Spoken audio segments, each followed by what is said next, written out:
From the editorial team at LinkedIn, I'm Jessie Hempel. And this is Hello Monday, a show where I investigate how we're changing the nature of work and how that work is changing us. And this is our very first episode. I've been writing about technology for nearly 2 decades. I've been around long enough to remember when MySpace seemed like a bigger deal than Facebook. I once wrote a cover story for Fortune, and the title of the article was iPhone versus BlackBerry, because back then, in 2009, we really didn't know the answer yet. But here's the thing. The tech wasn't the most interesting part to me. It never has been. What I've always cared about is its impact on people, on how we live and on how we work. And man, has work changed. That's why I wanted to do this podcast, because somehow we all need to figure out how to change along with it. So each week, I'll bring you interviews with people who've figured out something important about how to make a career work. And we'll also be doing reporting on each week's topic. That's with Caroline Fairchild. She manages the reporting team here at LinkedIn. You'll hear from her more later in the episode. This week's guest is Seth Meyers. I've been watching him perform since he debuted on Saturday Night Live in 2001, and he just celebrated his 5th anniversary as the host of Late Night. I learned so much from talking to Seth, things that apply to anyone who's ever tried to manage a business. Like, Seth knows a ton about management. He has great thoughts on helping his writers have ambitions of their own. You know, he told me that he always tries to help them realize those ambitions, and it pays off because then they give him their best work. He also talked about how he depends on that talent to help him source new writers. We also talked about starting something new and making up new rules for it from scratch. He said he tried 100 things before he figured out what worked on Late Night. And he talked about how long it took for people to stop knowing him as that guy from SNL. Here's my conversation with Seth. So you've lived this very public life. I've seen your kids on Instagram. They're totally cute. Thank you. I love your parents whenever they come on the show. They were very happy to hear that. But I want to know what happens behind the scenes, the thing that we don't see. Okay. So what have you learned in those 5 years about how to keep talented people motivated and how to help them want to stick around?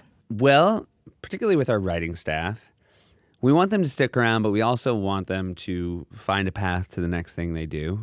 We come into this knowing, just like when I was a writer at SNL, I didn't think that's what I would be doing forever. So you want them to have a good time here, and you want them to stay for long enough that you get value out of them, but you also want them to learn the tools here that they can take on to the next thing. So we're not upset when people leave if it's to go to something that elevates their career. Well, and there's this sense in SNL and in Late Night, Seth, that it's like a big alumni network.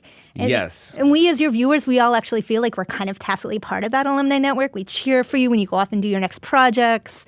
And that alumni network stretches way back, like way before Late Night. Yes. I want to talk about how you help it to stretch forward. Well, sometimes one of the ways you help it stretch forward is you just give opportunities to people who didn't have one, and then you hope that they will pay it forward. Michelle Wolf is an example of someone we hired who was a stand-up comedian who had a background in finance, and we gave her first job in television, which led to her next job in television, which was The Daily Show, which led to her own television show. And along the way, she would reach back and say to us, hey, I need someone who will be good to run my show, and we could suggest Christine Nangle, who's someone I met at SNL. So yeah, you're constantly, creating this sort of Rolodex of talent the longer you work in this business, and you try to be able to pull from that whenever you can. Now, and I assume that you were doing that at SNL, that was something that you learned at SNL. Yes. So how did it change when you transitioned from being part of the team, the leader of the team in the writing room, to being the host of the show? Well, I would always say that at SNL, Lorne Michaels got 99% of the vote, and then the rest of us combined for the final one. So you couldn't really swing things one way or the other if Lorne didn't want it to go that way. And I mean, the great gift of this show is that you got to choose everybody you wanted to work with, and you got to sign off on everybody you wanted to work with. And so that way you can kind of lay in a DNA right when you start. And I will say it's one of the things I'm proudest about is there's no one here that I'm upset to see. There's no personality that I find gets in the way of us succeeding. And we just tried to lay that in very early. And one of the things we tried to tell to everybody is, hey, behave well the whole time you're here, and then we will always speak well of you. And people ask us all the time about the people who worked here, and are they good people, and are they the kind, not just talented, because sometimes that's the first thing people can glean from your work, but are they a good person? Are they someone you want to actually spend time with? Well, and I feel like we actually get to see a lot of your writers because Yeah. they come on the show. And so it's really evident that you have a particularly diverse writers' room. Yeah. We wanted it to have not just a, diversity in so far as we wanted women and men, and we wanted people from different backgrounds. We also wanted diversity of styles, in that we wanted people from stand-up. We wanted people who worked at The Onion. We wanted people who were improvisers or sketch performers, people who were just writers and never wanted to be on camera and would take a swing at us if we told them they had to be. Do you have a lot of those? Fewer every day. I got to be honest. They all start warming up to the idea of being in front of the camera. But, the interesting thing was when we started the show, and again, because one of my favorite things about being on Weekend Update was sharing the desk with guests, most famously with, Bill as Stefan. But that was always my favorite thing to do, was just play straight man to really talented performers. And when we first started the show, we tried that a lot, whereas our writers played characters.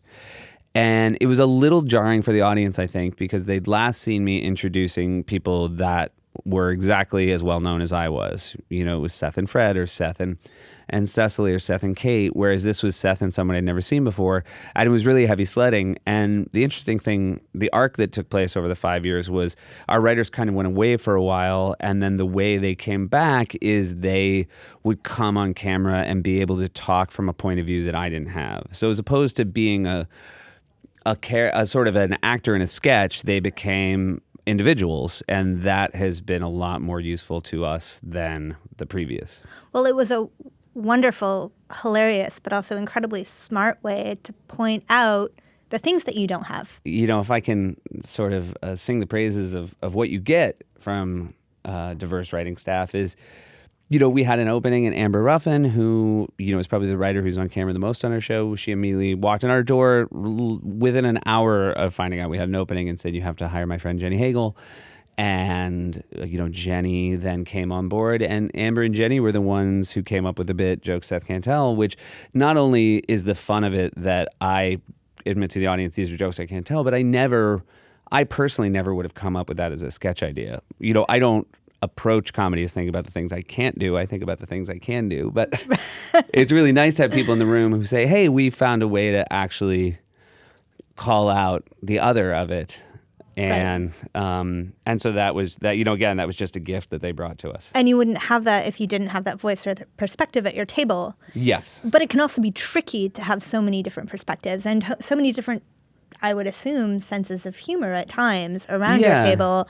As the leader of a group like that, how do you help people to work together?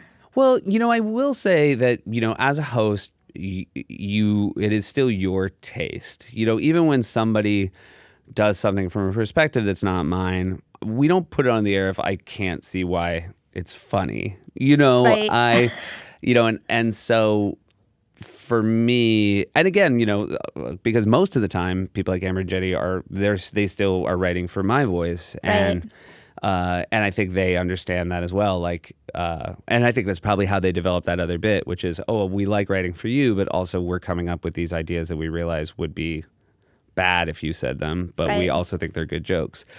So, there's not really a clash as far as people saying, this is funny, this is what I think is funny, this is what you're wrong about what you think is funny. There's a lot of, respect among the writing staff, and they all share one big office, which has also seems like a nightmare, but has turned out to be, and it was out of necessity. It wasn't like we made the decision to put them all in one place. We just didn't. It's so roomy here. I don't know what you're talking exactly. Well, that's with the conference room. Every time they walk by it, they probably think we could put 3 offices in here. But they all live on top of each other, and so they've learned to be good coworkers and a nice support for one another. We are taking a quick break for a message from our sponsors. Today's show is brought to you by Ritual. Ritual believes we all want to do the right thing to keep our bodies healthy in the long run. But even if we try really hard to eat healthy, we're still most likely not getting all of the essential nutrients we need on a daily basis. Enter Ritual, the obsessively researched vitamin for women. Ritual's essentials have the nutrients that most of us don't get from our diets, all in clean, absorbable forms. No shady additives or ingredients that can do more harm to your body than good. 2 easy-to-take capsules provide 9 nutrients you need to support a strong foundation for your health. And you can get your subscriptions delivered right to your door. It's only $1 a day to have all the essential nutrients your body needs delivered every month, no strings attached. Better health doesn't happen overnight. Help fill the gaps in your diet with Essential for Women, a small step that helps support a healthy foundation for your body. Visit ritual.com/Hello Monday to start your ritual today. That's ritual.com/Hello Monday. Back to my conversation with Seth Meyers. Did you think about pursuing, say, an acting career? Yeah, in the beginning, and then I was sort of I took the feedback of how those jobs went to realize that maybe wasn't one of my strengths. Even my father, who's a huge fan of mine, he said to me once after one of the lesser films that I appeared in, he said, some actors you forget it's them when they're on the screen, but every time I see you, I just think, that's Seth. I was like, I don't think that's a compliment. And he said, oh, no, I don't think I meant it as a compliment. But it's really one of the great escapes that I don't feel that urge to act anymore. Once even at SNL, which I loved, and I considered myself when I started that show a sketch comedian, but there was a reason I ended up behind a desk saying, right, I'm Seth Meyers. Even the show figured out, like, I think people like it when you're you and less when you're not. 5 years ago, you walked into an institution that existed for a long time before you got here. Yeah. You are just the 4th host. Yes. How did you begin to think about preparing to walk into those shoes? The reality is I didn't think about it a lot. I kind of thought, I think at the back of my head, I knew that the way we were going to figure out what this show was going to be was by doing it as opposed to thinking about it. And, looking back in those 3 weeks where we sat in this room right here as a writing staff and came up with the things we wanted to try on this show, nothing of the 100 ideas we came up with still exist as pieces in late night. But we had to figure that out by the doing of it. And so we had the luxury of, being able to do the show and figure out what it was as opposed to having any grand plans going into it. You realize it's extremely helpful to hear as I record my first episode with you. Yeah. Having never made a podcast. What do you think you thought about it a lot before today? Do these note cards tell you anything? Well, you wouldn't. I mean, the first show I did, we did have, I knew things to ask the guests. I knew that much. I thought I wanted it to be a good show. Right. I just didn't have a roadmap to those aspirations. I didn't know what, in my mind, and I should say the hardest press I ever did in my life was the 3 months of press before you have a show. Oh. Because you are talking about this thing that is so... don't even have a handle on it yet. It's an illusion. Right. And so you say things like, we're going to talk to politicians and authors and and then none of it, we're going to make fun of the news. And it just didn't feel like interesting press to do. It's so much more fun to talk about a show once it's actually a thing. Right. Well, was there a moment, do you remember a specific moment early on where you felt like you hit flow and you had created something that was going to... We did a lot of things in the first year and a half that I'm proud of that were, I feel like, gave you a sense that you were making progress. But, it was their second August of doing the show. It was a year and a half of doing it. And I remember sitting with Mike Shoemaker and saying, hey, we should just let's just try to start the show at the desk as opposed to doing a monologue. And I feel like we'll just be able to start faster and we'll go back to the style of telling jokes that we told on Update. It'll be a revamp of the show that doesn't require new staff or having to bring everybody into a group meeting and tell them what wasn't working. And it was no joke, 3 jokes into the first time I did that where I realized, oh, this is the show. It's going to be this. Did it just feel a certain way? Yeah, it felt, and it's interesting because I don't know if people in other lines of business worry about this the way that people in show business worry about it. When I left SNL, one of my fears was, I shouldn't say fears, I wanted to show people I could do another thing, that I wasn't just the Update guy. Right. And so for a year and a half, I fought the idea of telling jokes at a desk. And then a year and a half in, I realized, why am I not doing the thing I trained for, the thing I got better at? Why am I throwing away all that learned skill? Right. for the purposes of showing people I can do another thing, which I don't even necessarily know I can do. So a friend of mine said, after I sat down, he said, "Oh, I like it so much more. I feel so much more comfortable watching you behind a desk." And I said, "Oh, I'm more comfortable too." And he said, "I don't actually care how comfortable you are. I just feel safer." So what was the muscle that you strengthened the most, or like the newest thing that you figured out how to do? I think I got better at interviewing. I mean, that was the farthest away from anything at SNL. When you interview somebody Weekend Update, it's obviously scripted and you're not surprised by anything they say. And trying to be a good listener and trying to, ask your next question based on the answer you got and being able to find segues when it's time to move on to a new topic. I feel like I got better at that. And then the other thing, which was born out of the necessity of the political moment we're living in, is you just have to be so much faster. You have to react so much quicker than anything we ever had to do at SNL, which I would have thought, nothing moves faster than SNL. But if you're basically trying to do a 10-minute political piece every day in this day and age, you can't get that far ahead of it because the news is changing so quickly that if you write something Monday for Wednesday, the reality is it will not have any value. Right. That makes sense. Your show evolved over the course of the last few years to embrace a political stance much more than you did at the beginning. So where did that come from? Did you shy away from it at the start? I don't know. I think that in the start, there was a sense of, does the world need another show that's talking about politics? You had The Daily Show, you had Colbert Report. It wasn't like, I think there was a thirst for it. But the more we did it, and every now and then there would be something that happened in the news that we would write about, we felt good doing it. We felt like no way we were doing it better, but it was maybe better than the other stuff we were doing. And so we just kind of committed to the idea of trying to improve upon it. And then it became the thing that we just started getting feedback on. That's a big part of this as well. And the nicest shift for me happened 2 years in, which is people would come up to me for the first 2 years of doing the show and say, "I loved you on SNL."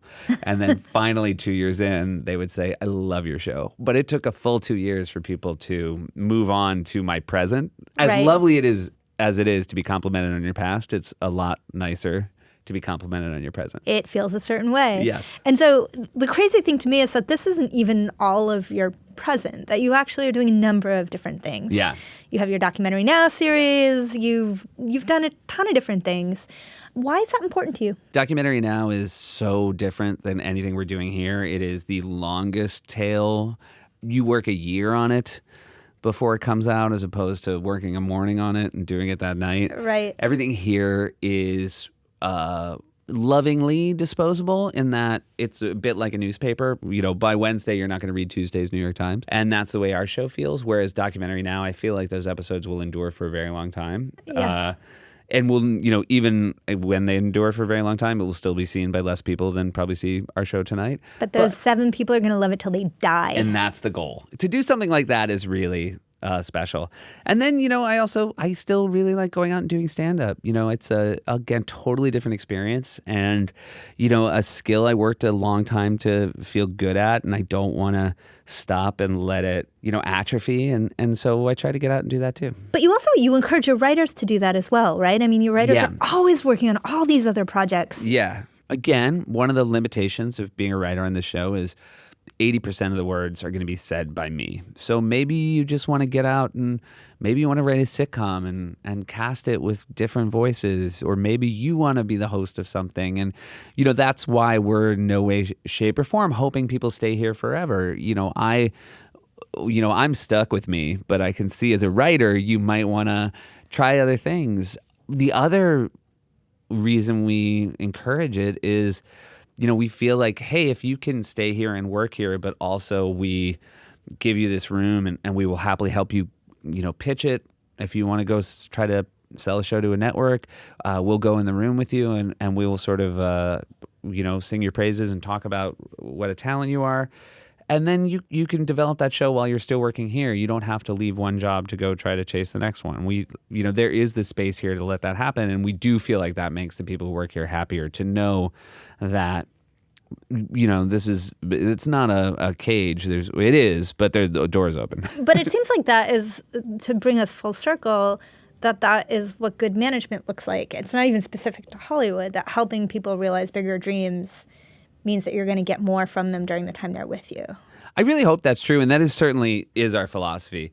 I can't imagine how you wouldn't resent us if you felt like we were giving you a job, but it wasn't the one you dreamed of, and it was also, stopping you from pursuing that. So we've definitely, with the people who work here, when they come to us and say, "Hey, I got this great offer," our reaction to that is always, "Oh my God, we're so happy for you." We are taking a quick break for a message from our sponsors. This podcast is brought to you by Casper. You spend 1/3 of your life sleeping, so you should be comfortable. The original Casper mattress combines multiple supportive memory foams for a quality sleep surface to give you that perfect amount of sink and bounce. Casper products are cleverly designed to mimic human curves, so it's comfortable for everyone. Plus, they ship it right to your door in a convenient box. You can be sure of your purchase with Casper's 100-night risk-free Sleep On It trial. Get $50 towards select mattresses by visiting casper.com/Hello Monday and using the code Hello Monday.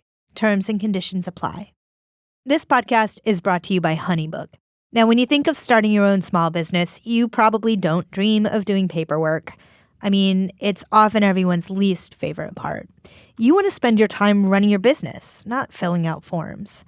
HoneyBook.com can help you spend less time handling the administration work and more time doing what you love. HoneyBook is an all-in-one business management platform for creative, small businesses. They make it easy to streamline your process with client and calendar management tools and custom-branded proposals and contracts. You can even get e-signatures, you can generate invoices, and you get paid faster, all within one online system. That's why over 75,000 photographers, designers, events professionals, and other solo entrepreneurs, they've saved time with HoneyBook. So get started at honeybook.com today and use promo code HelloMonday for 50% off your first year. Back to my conversation with Seth Meyers. When you think forward over the decades and hopefully decades and decades to come, what do you imagine might be future challenges you might be psyched to Well, look, we thought at the last election, I don't think it'll come as a surprise to people, it was not the outcome we expected. And so we have continued to write about politics the way we did during the campaign, which was, again, did not see it going on. With that said, when this hopefully not permanent political moment comes to an end, we are very excited of trying to figure out how the show will change, because I think it will have to change out of necessity, and that's really exciting to everyone here. Right. Because I don't think we're alone in feeling a little bit of exhaustion. Sure. And not just as comedians, as any human being who engages with the news on a day-to-day basis. I think the other challenge is, it's 5 years in, and this show is as exciting to do as it ever was for me, if not more exciting. And you just want to, I don't know how you would do this job and this schedule if you weren't excited to come into work every day. And so it's just trying to make sure that you still feel that engaged. I mean, the other thing that's fun is, when writers leave, we bring in, we tend to bring in people and give them their first job in television. So when someone leaves and they've been a writer for 5 years on TV, then you get somebody who's brand new and you realize, oh, this is fun to have somebody who's really excited to be in television and who watched this show and now works here. And you try to feed off their youth like vampires. So tell me about the last person you hired. We hired this girl named Karen Chi, and Karen is fantastic. And I believe Karen might be 23 years old, which is shockingly young. But she wrote for the Golden Globes. She wrote on the Golden Globes. And Andy Samberg had reached out to us because I'd hosted the previous year, and he was looking for people who could come write. And so 3 of the writers on our staff, Amber, Jenny, and Allie Horde, went out to the Globes, and while they were there, they met Karen, and they came back, and each one of them said, we have to hire Karen. And it happened very quickly, but it was, again, that great thing of you just sort of have these ambassadors for the show that go out and are sort of half ambassadors, half recruiters, and they come back and tell you the next thing you have to do. And they're the kind of people who work here and know who's going to be a fit. And so, we're like 3 weeks into the Karen Chi era, but so far so good. Seth, it's really fun to finally meet you. This has been wonderful. And I love the show that you do. That was Seth Meyers, and I'm really struck by how he thinks about managing people. And stay tuned after the credits for some behind the scenes from the studios. You know, Seth brings together this talented group of writers because they know that if they work for him, he will hook them up. And that makes you so loyal, right? And so you stick around, and maybe even longer than you might have otherwise, because you know it'll pay off for you. And as a manager, if you're lucky enough to hire talented people, you will get the most out of them by giving them everything you've got, by helping them find their next thing.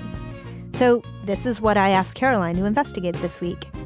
Hey, Caroline, welcome to our first podcast. Hey, Jesse. So you're the Hello Monday reporter. Explain what that means here. I am the reporter for Hello Monday, which is really just a fancy way of saying I want to talk to you, our listeners. You've just heard that interview with Seth, but the conversation hits on these bigger questions of management, of leadership, and every week I'll be talking to LinkedIn members and our listeners about the stories on the week's topic. This week, we heard from a member named Diane. She's a financial journalist who commented with a story about an old boss of hers. Here's my conversation with Diane. I think really what made Bob Lewis special was that he recognized what I needed that I didn't recognize myself. Let's put it in a journalistic term. He'd throw me into the pit to do stories that I didn't think I was necessarily equipped to do. And he also understood that this was not going to be a long-term proposition. So when I said that I wanted to go to Hong Kong, not only did Bob encourage me to go, suggest that I could write some stories from there and even pay for Cantonese lessons, I think he knew, which I didn't know, was that I probably wouldn't be coming back. So to have that level of faith in me and to invest in somebody who isn't there for the long term, I thought was incredibly far-sighted. And as a result, I've kept in touch pretty much over the whole course of my career, and I've always felt grateful to him for the opportunities that I got. And do you feel like you stayed longer at Maclean because he was there so you could work with him? No, I didn't. In fact, I actually feel very strongly that in that chapter of your career, sort of the early part of your career, it is good to move around. And I hadn't necessarily recognized that. I think in some ways Bob did. So I was at Maclean for less than, 3.5 years in total. But this was the kind of place where a lot of people came and had jobs for life. And the fact that Bob actually encouraged me to go halfway across the planet and just experiment, I ended up at the Wall Street Journal, I think was a testament to him because I think he understood the value of actually working at different places. So if anything, having him as a boss probably made me stay less time at Maclean's because he encouraged me to take risks. So, Jesse, I feel like what Diane shared is just a bit of what we hope to do with this show. Not everyone has hosted the late night show like Seth, but everyone has had experiences at work that we can all relate to. Exactly. And that's the point. We will have conversations with very interesting people, but the point of the conversation is to figure out what they have to tell us about the things that we should be doing at work. Which brings me to next week's conversation, because, Caroline, I am talking to Elizabeth Gilbert. Eat, Pray, Love, Elizabeth Gilbert. Oh, I know who she is.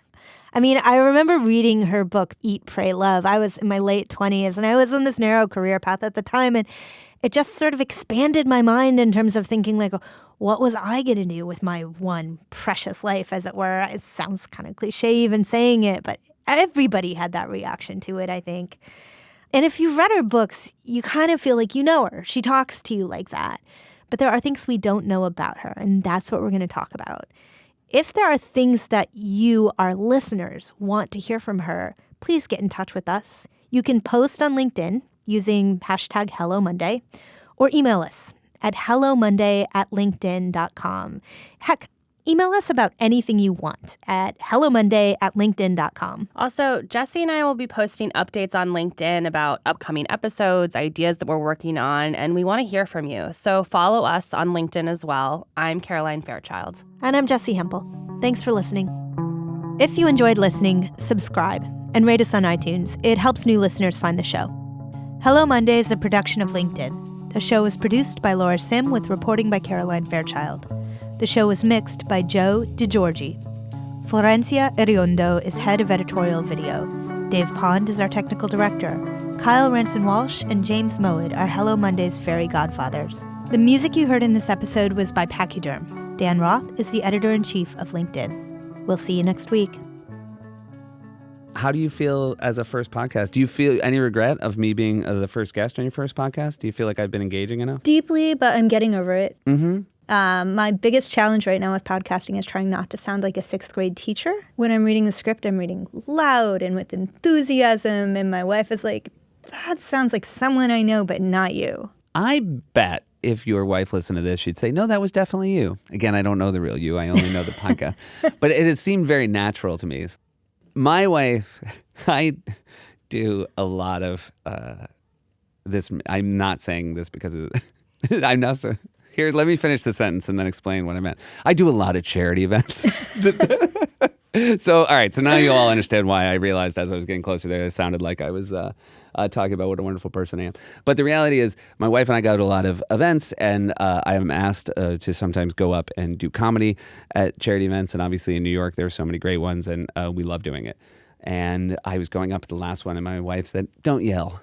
And I said, what? She goes, you yell at these. Just don't yell. You have a microphone. And it's so funny because my wife is a lawyer. She is not adjacent to show business in any way, shape, or form. But as I walked up, I realized, oh, I do yell. I do. When I get into a ballroom, I forget I have a microphone and I yell as though they all need to hear me. And so I guess at the end of the day, what I'm saying is we should, listen to our wives. I definitely agree on that one. And I have another question on that topic. So you also have 2 small babies. Yeah. And you have a crazy schedule. And my wife just had a baby not so long ago. Congratulations. Thank you. I've been sick since that baby was born. How did you not get every cold and flu, or at least not let us see it while you were busy being on TV? I've been so sick for the second baby has made me sicker. I basically wake up every morning just hawking up phlegm. It has been, and just on and off for like 6 months.